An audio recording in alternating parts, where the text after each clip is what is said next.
गृह मंत्री अमित शाह और प्रहलाद जोशी की मुलाकात हुई है। संसद भवन में ये मुलाकात चल रही है। किरण रिजिजू और पीयूष गोयल भी इस मुलाकात में उनके साथ मौजूद हैं।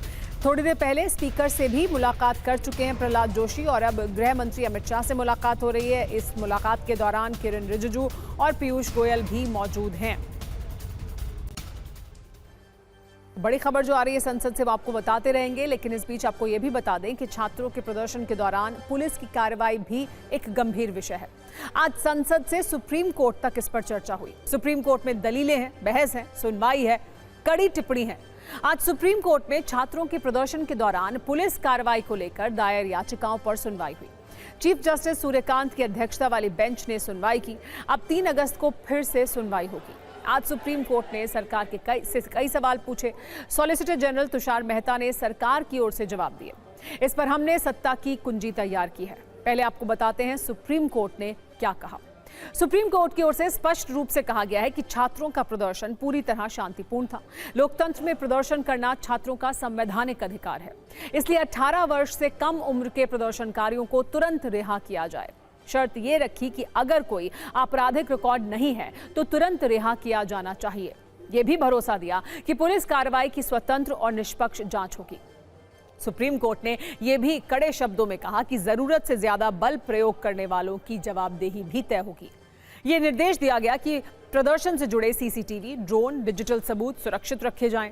यह भी कहा गया कि पुलिस कार्रवाई को लेकर दिशा निर्देशों को अपडेट करने का समय आ गया है। नोट करने वाली बात यह भी है कि चीफ जस्टिस सूर्यकांत की अध्यक्षता वाली बेंच ने सुनवाई की शुरुआत में ही ये कहा था कि पहली नजर में स्वतंत्र और निष्पक्ष जांच की जरूरत दिखती है। हालांकि सुप्रीम कोर्ट के सवालों का जवाब सॉलिसिटर जनरल तुषार मेहता ने दिया। अपने तर्क भी उन्होंने दिए। सॉलिसिटर जनरल ने यह कहा कि छात्रों को शांतिपूर्ण प्रदर्शन का अधिकार है, लेकिन कानून तोड़ने वालों को सजा मिलनी चाहिए। प्रदर्शन के दौरान 250 से ज्यादा पुलिसकर्मी घायल हुए हैं। इस मामले में पुलिस अधिकारियों की भी कई याचिकाएं हैं। अदालत के सामने पूरी सच्चाई आनी चाहिए। बड़ी बात यह भी है कि सॉलिसिटर जनरल ये आशंका भी जता रहे थे कि हो सकता है कि कुछ असामाजिक तत्व भी आंदोलन में घुस गए हों। छात्रों के प्रदर्शन के दौरान पुलिस की कार्रवाई पर बहस सिर्फ सुप्रीम कोर्ट में ही नहीं, आज संसद में भी सरकार से कई सवाल पूछे गए। विपक्षी सांसदों ने छात्रों पर पुलिस की कार्रवाई का मुद्दा उठाया। सिर्फ 120 सेकंड की न्यूज रील में देखिए कैसे पुलिस और सरकार सवालों के घेरे में है।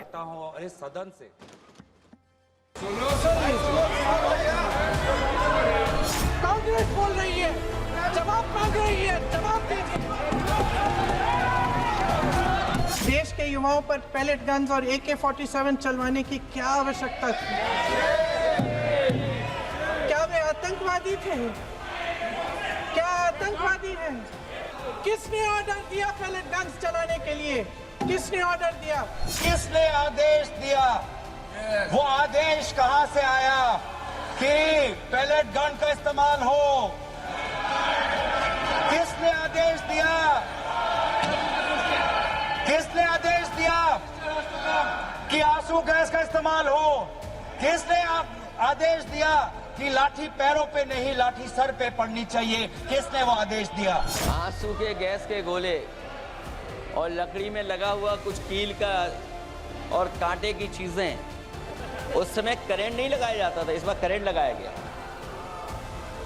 तो ये इमरजेंसी के बराबर ही हुआ है हमला।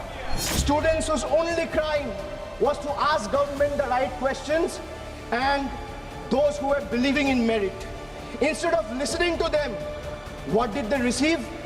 The government offered them barricades, danda, police lathi charged, pellets, guns were fired on them, tear gas. I was sitting in the Lok Sabha canteen, house was not functional. You also must have, we've all heard the loud sounds outside.